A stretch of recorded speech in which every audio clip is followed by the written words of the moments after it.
everyone. Welcome back to the Alumni Association of the Asian Institute of Management Leadership Podcast Series Season 2, Episode 6, the Triple A Awardees Edition. I'm CJ Hesena, MBM 1988, And I am Paolo Balinas from MBA 2014. So for those of you who are listening in for the first time, make sure to like and subscribe our YouTube and Facebook page. It's Alumni Association of Aaaim. And we're on YouTube and Facebook, and that's subscribe, right, Paolo? Yes. Again, wanted to reiterate, right? We're on YouTube and Facebook. For those of you who are the first time watching it, please make sure to like and subscribe. Alumni Association of Asian Institute of Management. And there will be more to come from our group. And for now, we shall start this episode. Our guest today is Anilkumar SG, the force behind Samunnati, India's largest agri-value chain enabler. From his beginnings as a rural banker to impacting over 8 million farmers across 23 states, Anil has built a model that blends finance, market access, and capacity building to unlock agriculture's trillion-dollar potential. He's a visionary leader, policy influencer, and champion for smallholder farmers. Let's dive into his journey of innovation, inclusion, and transformative growth. Friends, let's welcome Anilkumar SG, MM 2005, 2025 Triple A Awardee, founder and Group CEO of Samunnati Group. Okay. Welcome, Anil. Great to have you here in the podcast, right? Okay, I got that. Sorry, I got that. It's Samunnati. Samunnati. Samunnati Group. Samunnati. Okay. Right. Where did the name come from? Great. So, CJ, Paulo, wonderful to be here on your podcast, and thank you for inviting me to share some of my experiences, and perhaps this will also ignite some of the old memories and nostalgic things that the campus life provided me for. And the I'm sure name Samunnati. Yes, where did it come from? Well, it is actually a Sanskrit word that combines two words. Sama is all-encompassing, everything included, holistic, together. Unnati is growth, elevation, and prosperity. So Samunnati in Sanskrit stands for collective growth, collective prosperity, and collective elevation. And, I have to thank Google for giving me this wonderful name. And it took 15 minutes for me, because the purpose of Samunnati was very clear in my head, that it has to result into collective growth, collective prosperity. And I said, give me a good name for collective growth and collective prosperity. And two words came, and I don't remember the other word.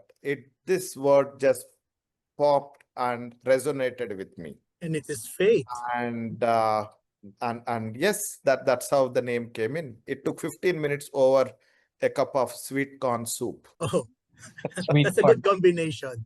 Yeah, I love the meaning, right? Collective growth.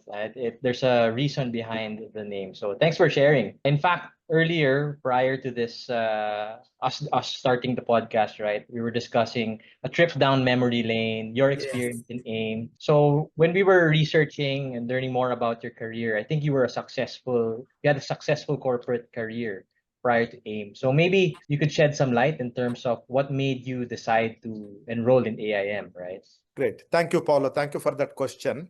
I have to go back a little into my own background before sharing the details of how Aaaim happened and why Aaaim. I'm from a small town in the peninsular region of India, and I'm the last of the 4 siblings that my family has. And when I was 8, my father, who was a successful banker at that point in time, lost his job, and we as a family crash landed economically. From 8 to 18, it was a terrible struggle in terms of making the family have 1 square meal a day, not 2 square meals. And it was in that context that I understood quite a bit in terms of what poverty means, what being poor economically means. And then during my 10+2, it's called +2 holidays in India before you go to undergrad, is when I took my banking services recruitment board exams. For the heck of it, because all our summer holidays used to be acquiring some skill or the other, because we never used to go elsewhere to celebrate holidays for two reasons. One, there was no money to go on holidays. Two, we didn't want to be a burden to our relatives by going on holidays to their houses. My mother, who recently passed away a year ago, is a lady with a huge self-respect. So she didn't want anyone to sympathize with us. So when I took this exam and then I got into my mechanical engineering, within 6 months of that engineering, I got a telegram at that point in time, the real telegram, not the app that we have now. The phone. Yeah. The real telegram, because there were no phones at that point in time, saying I have cleared that exam, which is unusual to be cleared in one attempt, in the first attempt. And people suggested go for the interview because the success ratio between the exam and interview is still very small. You may want to try. So I went for the interview, then came back and continued with my mechanical engineering. And another couple of months later, another telegram came saying I have cleared the interview as well, and I have a job as a typist cum clerk in a government bank called Canara Bank. Now, at that point in time, friends, I was actually consuming 50% of my family income, which was about $8 or maybe $9 a month at the current exchange rate. So you can imagine my total monthly income of my family was about $15-16 a month, US dollars. Okay. So the choice to leave engineering and take up the typist cum clerk post in the bank was obvious. So what happened as, let me see if it happens, ended up to change the trajectory of my career. And hence I joined the bank and started my professional career at the age of 18 and a half as an undergrad student. So no graduation as well. I had just completed my +2 by then. So the option of just focusing on the professional life alone was not there. I had to continue my studies. So I did my graduation, or rather undergrad, in humanities, sociology, and history, with an intention on pursuing civil services. So I finished that by taking, there is a facility in India called one sitting where you can take all the 3 years exam in one go, all of the subjects. And I prepared for that, took all the subjects, so that the couple of years that I lost during transition got made up. And at the age of 2021, I was a graduate in humanities. So I didn't go to the college at all. From school, I came straight to a bank as an employee. And then with an eye on civil services, as I mentioned, I moved to a bigger place because my posting in a bank also coincided with an exposure in agriculture. I was posted in a rural branch of this bank, and that's where I also saw the confluence between smallholder farmer, financial services, and agriculture, and how well-made financial services could unlock the potential of agriculture for smallholder farmers. So that was for about 3.5 years. Then I moved to Hyderabad, where I started preparing for my civil services exam. 1.5 years, it was a little bit of grinding, where 9 to 5, I was in the bank working, and then 6 to 10 coaching, 11 to 3 preparing, 3 to 7 sleeping. It was for about 1.5 years. And all of that culminated in I leaving the government bank and joining a private sector bank called ICICI Bank. That was in 1996. And at ICICI Bank, again, I started at the front office and then started preparing for my MBA. Also correspondence, also distance mode. So I did my MBA in 4 semesters, 2 years in international marketing by studying on my own, and finished MBA by 2002. That's when a big merger happened, a reverse merger happened, where ICICI, the parent, merged in ICICI Bank. And several of my peers were people who had gone to a full-time education in an engineering college plus an MBA from one of the premier academic institutions. So I suddenly started feeling a little at a disadvantage, because I was made to compete with people who have gone to college, have had premium education, and hence were exuding confidence as well. That's when I took GMAT and looked at 2 institutions, because by then I was married and also had my first boy. We had our first child, and I had the option of taking 1 year break, not 2 years. And there were 2 institutions that were giving option to have this 1 year break for people who are at a leadership position and with more than 10 years of work experience. One was Indian School of Business, which had just started by then. It was early batches. And second one was Asian Institute of Management. So my GMAT score was 670, which was decent. And I also took Aaaim, Asian Institute of Management aptitude test, and cleared. By then, we had few of our alumni who were quite inspiring for me. One was Dr. Ramesh Gelli, who had set up a bank then called Global Trust Bank, also a Triple A Awardee. And then we had Mr. Ashok Soota, who by then was part of Mindtree. So for us, many of us in India, Asian Institute of Management is Harvard of the East.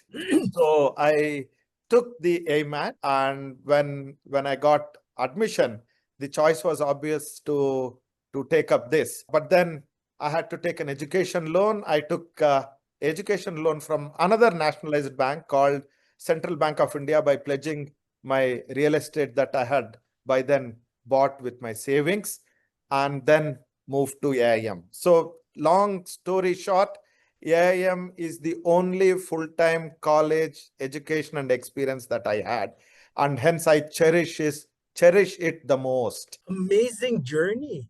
You use adversity to fuel your drive. Well, I don't know. In hindsight, it feels all of that, but I was just having my time and I enjoyed every moment of it. Yeah, in fact, listening to the story, thank you for sharing, your origin story. A lot of bold moves were made, Siege. Imagine taking a loan against your property, flying to the Philippines, unknown territory, and with child and wife and child. Exactly.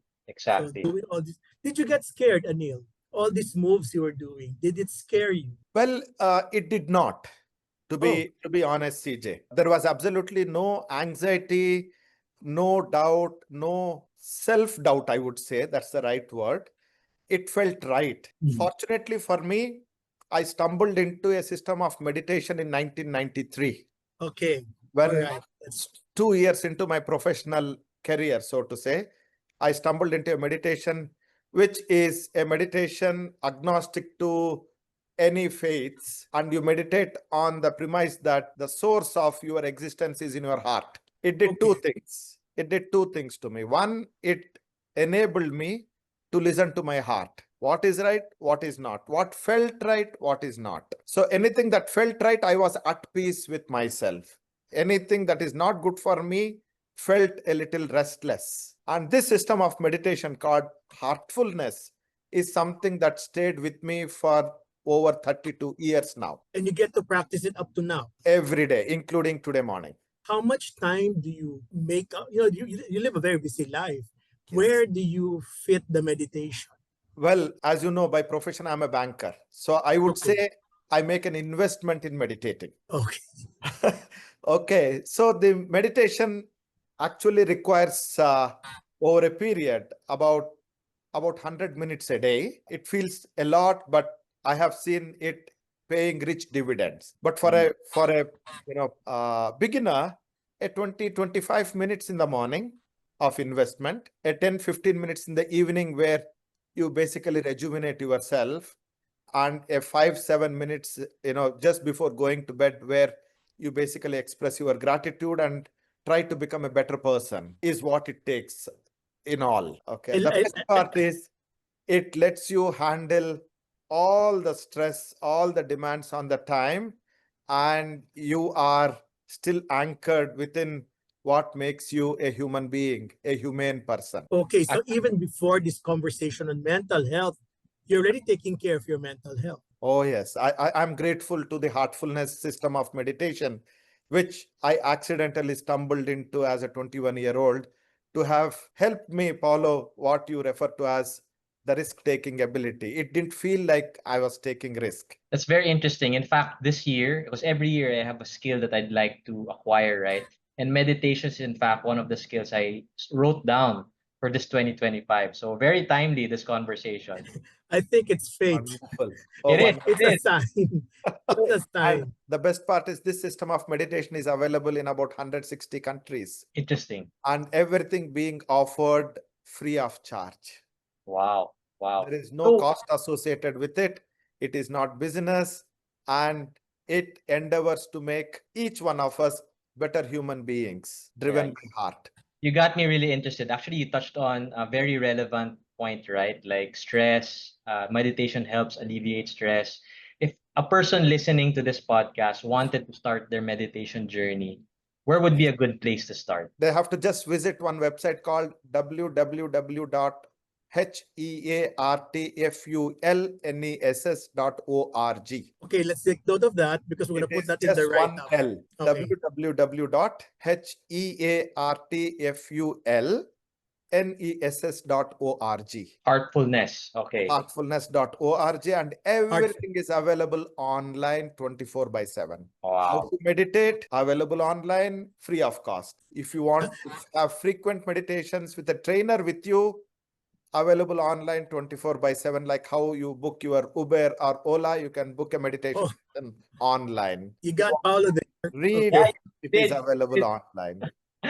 I'm quite interested. Definitely after this call, Anil, I'll be starting to visit that website and practicing meditation a day, right?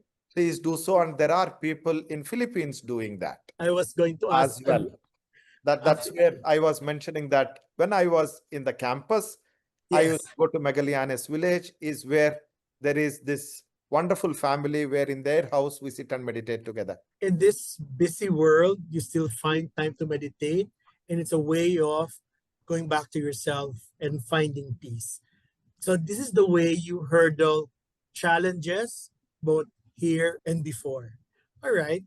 Now, aside from your meditation, what else do you think made you cope with all the challenges, with all the adversities that came your way? And well, in hindsight, if I think, CJ, Yes. few things stayed with me.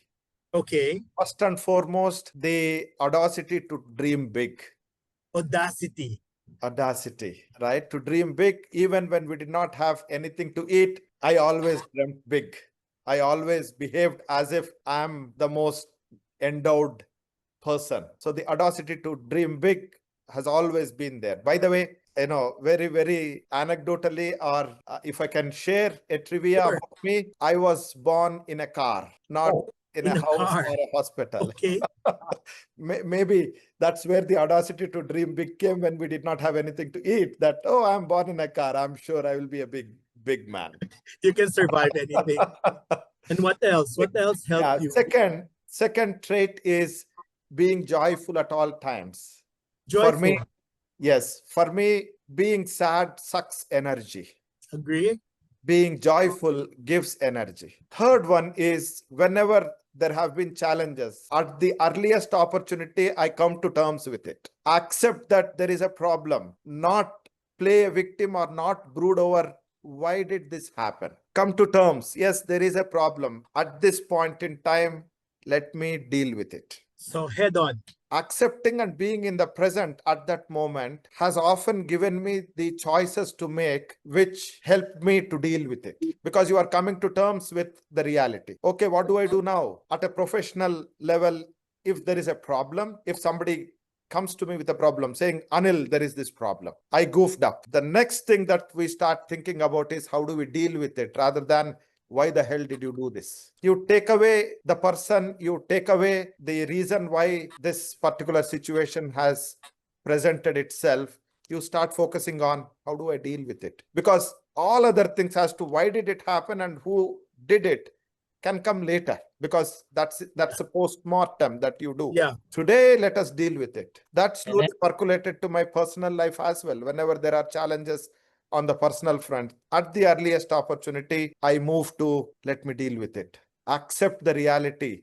There is a problem. Accept it. And it shows your leadership style, right? It's more of being able to listen and accept, right, that there's a problem and identify a solution together, right? Rather than putting the blame game, right? Yeah, let's do something about it now. Or running away from the problem. Much that I may wish that the problem did not exist, the reality is it's staring at you. Yeah. Which brings me to the question of what is important to you when you look at your team and to yourself also. Intelligence, IQ, intelligence quotient, EQ, emotional quotient, or AQ, adversity quotient. Well, CJ, I will also add one more Q to it. Oh, which one? What's this? SQ, spiritual quotient. Okay. That's what Paul always adds. Okay. So I would say a combination of SQ and EQ, SQ and EQ. right? Okay. Because SQ gives you the wisdom to accept that things do go wrong, and EQ gives the wisdom to deal with it from the heart emotionally, because you have people associated with every problem, more or less. I'm in lending business, right? Yes. I'm in financial services business, and since I'm in the business of lending money, the possibility of people defaulting on their commitment is imminent. So the very fact that somebody has defaulted, the intellectual response, or a reaction rather, is deal with him. You have to somehow get your money. But when you look at emotionally, first understand that the other person is a human being, would want to honor his or her commitment. Can we double click on why did this default happen? And more often than not, the reason for default falls in one of the three buckets. Which are?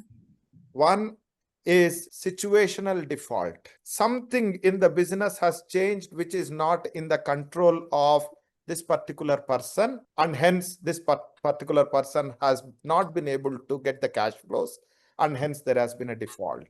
The second bucket is circumstantial default. Something within his family or in the business, the circumstance has changed, and hence there has been an adversity in the business, culminating into not having been able to make the payment. The third one is willful default. It is the intention not to pay, but have the ability to pay. In circumstantial and situational, there is an intention to pay, but there is no ability to pay. Now you need this emotional intelligence to deal with how do I engage with one set of people who have the intention but no ability. Other set of people have the ability but no intention. How do you deal with them? Interesting. I took a note.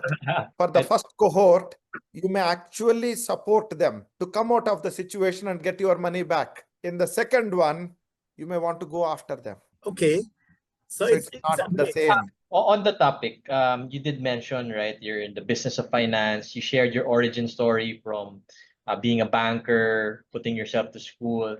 How did you put up the business? Was it part of your MRR during AIM? Like, what was the inception of you forming Samunnati as a business? Thank you, Paulo. Thank you again for asking. I owe whatever I have now to my 10 months, I would say, in Manila.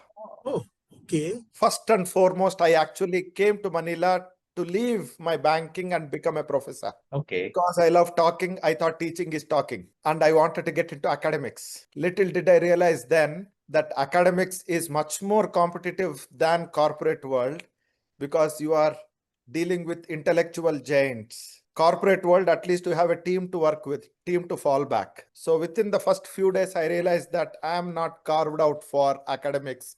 So I might as well stay with what I know, which is corporate world. There was one workshop as part of our very first module that was moderated by Professor Garilao, which fundamentally changed my thinking that as a professional, I need to focus on the strengths that I bring to the table to build a meaningful business that does good for a larger humanity. And that particular workshop happened somewhere near Tagaytay. Okay.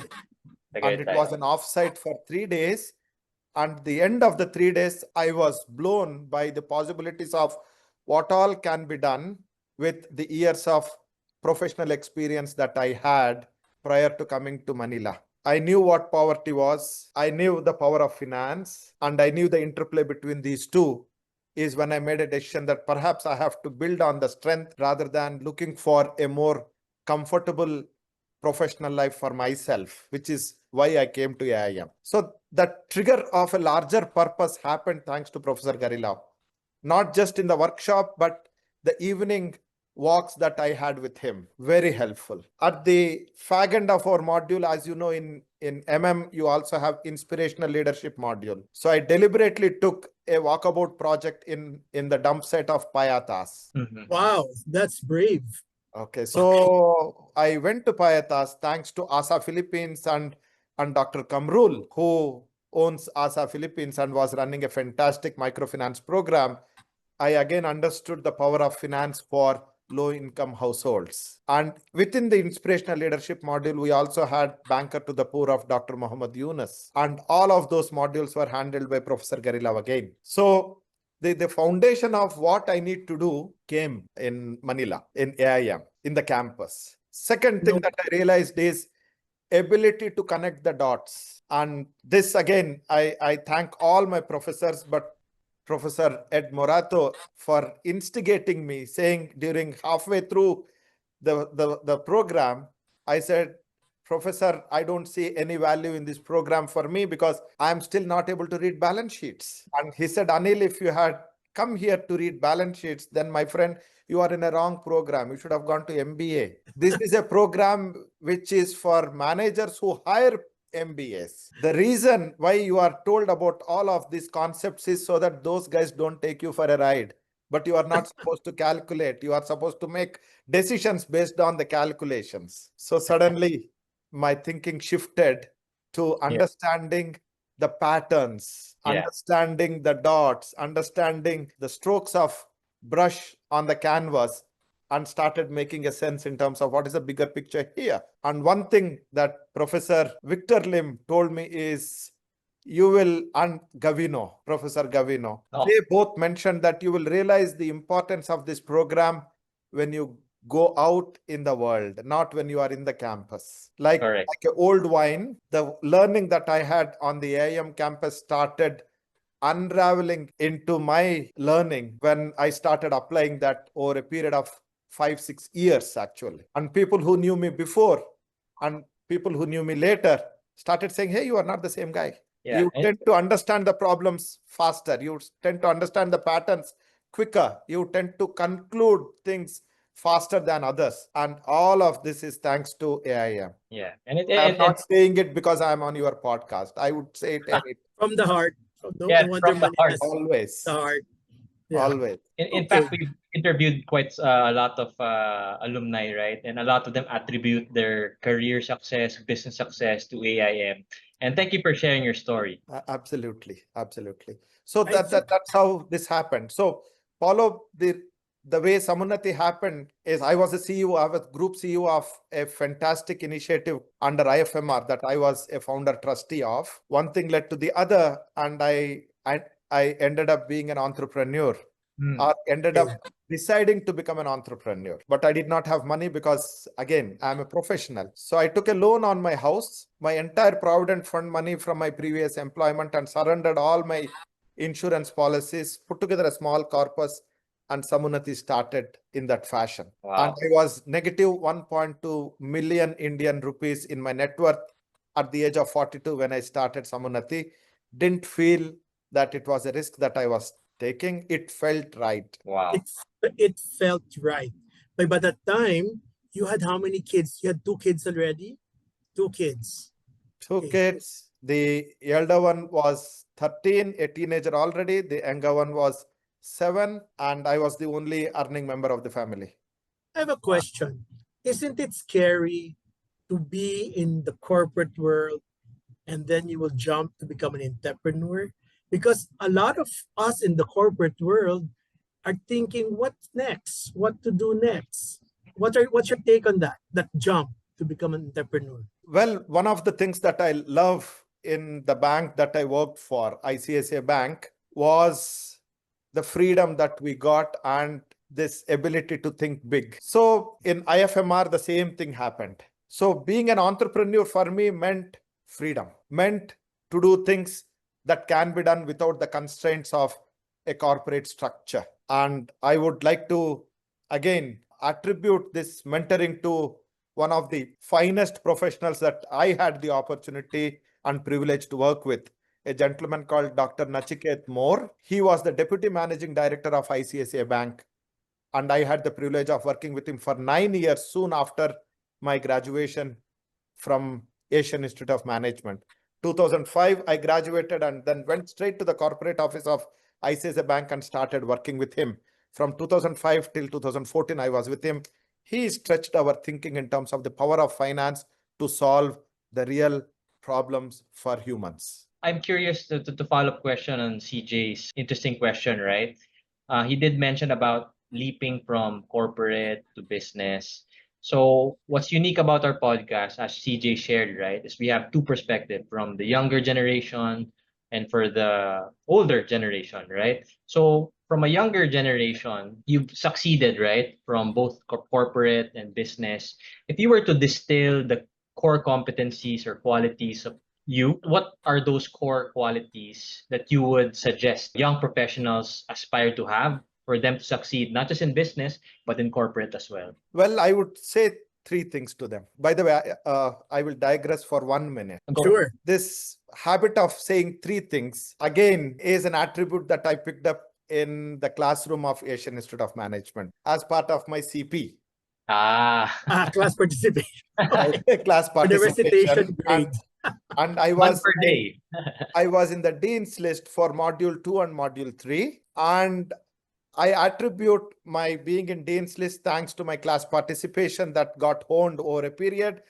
And Professor Lenny Panganiban was the the one who late made Lenny me Panganiban, aware of yes. that. Yeah. Made me aware of that.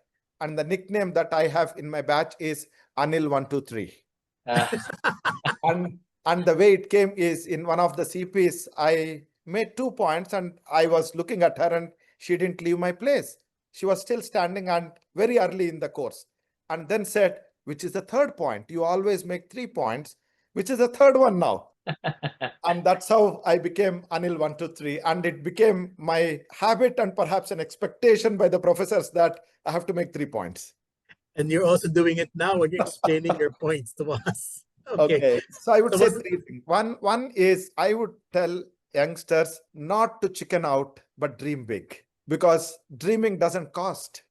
Aspiring doesn't cost. You will tend to think about the possibilities only when you start dreaming big. That's one.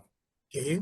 Second, take risks, because at the later part of the career, my realization is you will regret on all the possibilities of that, the risks that you could have taken rather than having played safe. And last but not the least, the external environment that we have now, especially in Indian context and the global context with the technology, is the entrepreneurial ecosystem that you have. Try out. There is nothing wrong in failing, and what you would lose by not doing is much higher than what you would lose by trying out. That's what I would tell the youngsters. You don't need to have a complete clarity. If I'm, for example, driving down from, say, Metro Manila to Ortigas in the night, I don't need to light up the entire road.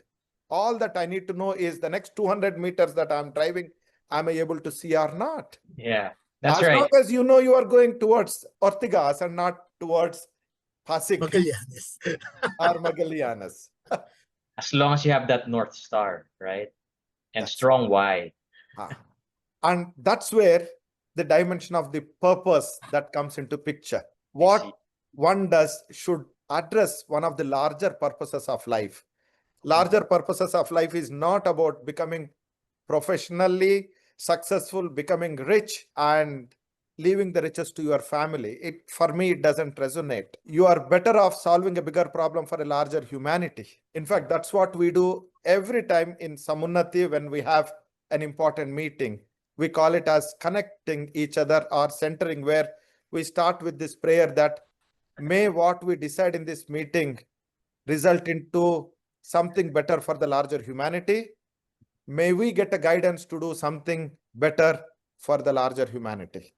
That should drive, not money. It's being a man for others, as the Jesuits would say. It's being a man for everyone others. who has been successful in building a business, and I have seen that in our professors in the campus in Asian Institute of Management, they have all given a lot back to the society. In fact, Professor Victor Lim, he has distributed his knowledge and made so many entrepreneurs by inspiring them. Professor Garilao, who was Secretary Agriculture before he came to Manila, he came to Asian Institute of Management to teach. Professor Coloma, Professor Angtuaco, right? Professor Gavino. In fact, I would say Professor Gavin, I lost my father when I was in the campus. I came back to India to do his last rites and went back. And Professor Gavino had a special prayer session for me. He touched me. Emotional intelligence, CJ, that you talk about. Yeah. Nobody told him to pray for me, but he prayed for me and my father's departed soul. Which brings me. Everybody touched me beyond. Okay. Felix So Bustos, who inspired me for my MRR on commodities exchanges. that's a long list of gratitude Absolutely. that made you what you are now. Okay, so the youngster, Paulo, had this advice. Now it's my turn to ask your advice. I'm a baby boomer, I'm semi-retired, been there, been that, done that. What's the next adventure? What do you think someone of my age group and others in my age band should do, should think from your experiences? I would say the biggest capital that we have as baby boomer, CJ, is the experience capital. Wait, are you a baby boomer? You're Gen I'm Xer. 72 born. 72. I You think decide where to slot me. yeah, you're almost, yeah, okay. Yeah. You can slot me wherever. I'm 52. Very young, but I would like to think of you as a Gen Xer. Okay, so Okay, thanks so for your that. Then advice, baby boomers like you. Okay. like the others. Okay. Okay. So the biggest capital that you have is the experience capital. If we can, or if you can inspire youngsters based on your experience on what they should do, provide them a little equity financially if one can afford, but a huge equity in terms of experience so that they don't need to live the experience, but live on your experience, live off your experience, and inspire entrepreneurs to chase bigger problems, to chase audacious purposes in life. That would be a big give back to the society. I really like your emphasis on think big, right? Because I think most people, they fear thinking too big, that they may not have the right skill set, have the right financial capacity. But I really like you emphasizing the importance of being able to think big, right? And not be limited by your current circumstance. And not get scared. And not get scared. Not Make get both scared. move, right? At the most, what can happen? If you know the worst case scenario, everything above it is okay. All right. I have a question. How long have you been running the company? This is our 11th year. 11th year. And the elephant in the room question is succession planning. What are your thoughts on succession planning? First and foremost, Samunnati, since inception, CJ, has been built on the principles of an institution, not a family business. Okay. So it will be an institution, and somebody who is capable, who is professionally capable of taking Samunnati to where it belongs, will come in as my successor and not someone from the family. So it was never built like a family business for some reason. I don't know why, but that's how it happened. It was the intention was never to make it a family business. No judgment there. Good, not good. I'm not going there. That's why I said it's not a thought through decision. I always felt entities that chase the purpose should have the most capable person on the driver's seat. The most capable person in the driver's seat. Not necessarily someone who has inherited it because it belonged to the family. Right? Okay. Let's wind down this very interesting episode. Your question? Do you wind down questions? Yeah, so we usually end by asking in terms of legacy, right? So you have a really successful career in corporate, in business. If you were to be remembered with one legacy, what legacy would you want to be remembered for? Two things come to me, Paulo. Sorry, not one. Two things come to me. I was expecting three. Well, if you permit me, then it is three. Okay. I was hesitant to say three, but yes. Okay. First and foremost, the visual image of what we get when we talk about a smallholder farmer is someone who is helpless, who is at the receiving end of everything and needs a lot of sympathy. But the reality is they are the ones who are growing the food on the table for us. So if we change the narrative and the image that one gets when we talk about a smallholder farmer is someone who we should be grateful for, because this person has toiled to put food on our table, is one legacy that I would like to leave. The second legacy that I would like to leave is agriculture as a sector is viable and sustainable. There is a business that can be built for the benefit of everyone in agriculture. Agriculture is not a loss-making proposition. It is a fantastic business to do. And number 3 is we deal with participants in agriculture and most importantly, the smallholder farmer as a rational, respectful human being, not someone who requires doles, not someone who requires sympathy, but someone who needs to be treated on par with any other business and support the business as a peer, as a partner, and as a well-wisher, and not necessarily as a sympathizer. They don't need our sympathy. They are much more resilient than us. They are much more stronger than us mentally and emotionally. What they need is an ecosystem to support them. And that is what Samunnati is striving towards, building an ecosystem to make markets work for smallholder farmers. That for is an important one because markets today have been working off the farmer. Can we make markets work for the farmer so that the farmer becomes a beneficiary of this? That's the legacy that Samunnati and Anil would like to leave. It's not about him, it's about them. Yes. Yeah. Okay, throwback question. Your 21-year-old self, you were already working somewhere. With everything you know now, what would you tell your 21-year-old self? Well, I would say take as much risk as possible because the reward is accelerating. The risk is minuscule. You can always restart at all times if you are young to take the risk. 2, keyword. Yeah. 2, chase larger dreams and purposes, not take the beaten track. Chase the larger purpose. And last but not the least, put others before you. And I would say practice something that anchors you as a person, something like heartfulness, because you need to be anchored internally to chase anything purposeful externally. 3. You made it to 3. All right. Our last question. Yeah, thank you for sharing. Definitely it made me think, right?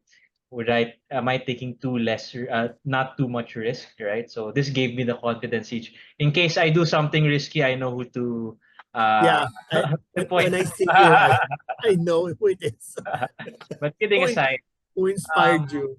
Yes, who inspired me, right? But kidding aside, down to our last question, we usually end by asking, what message would you like to share for those, and what lasting message would you like to share for our listeners who look as you as their source of inspiration? So the person who inspired me and continues to inspire me is my global guide of heartfulness, Dr. Kamlesh D. Patel, also known as Daji. He showed me that material life and spiritual life are like 2 wings of a bird, not to compromise one for the other. Stronger both the wings, higher you fly. He himself was a very successful businessman in Manhattan and then relocated back to India and is now guiding many people on the spiritual side through heartfulness. So he basically helped me integrate everything at a higher purpose of life, listening to the heart. So the message that I would like to leave is find that anchor, and please remember that you have to have both the wings strong. A wing on the professional side, extremely competitive, cutting edge in terms of capability to deliver, ability to grasp things, ability to see the patterns, ability to connect the dots much before others, being a hawk. While doing all of that, not self-centered, but having a larger purpose and integrate both so that you can soar higher as a human being with humane values. And that is what my Daji has taught me. And that would be my message to everyone. There you go. Well said, and an appropriate and very enlightening end to our conversation today. Thank you so much, Anil, for joining us. Thank you, CJ. And thank you, Paulo. Thank you for this opportunity. And thanks to Aaaim and everyone who makes Aaaim successful, because I reiterate, I owe my everything to the 11 months and the time that I spent in Aaaim, and to my professors who are there and who are up in heavens with the Almighty where they are supposed to be. I'm grateful to them. Thank you. And on that note, thank you very much, ladies and gentlemen, for watching us today. And we look forward to seeing you in our next episode. And again, thank you, Anil Kumar, the founder and Group CEO of Samunnati Group. And he's MM 2005 and one of the 2025 Triple A Awardees. I'm CJ Asena, MBM 1988, And I'm Paolo Balinas, MBA 2014. Thank you again, everyone, for tuning in. Thank you, Anil. And for those of you who haven't subscribed yet, visit us on YouTube or Facebook. It's Alumni Association of AIM. And see you on our next episode. Thank you. Thank you, and see you in our next episode. Goodbye.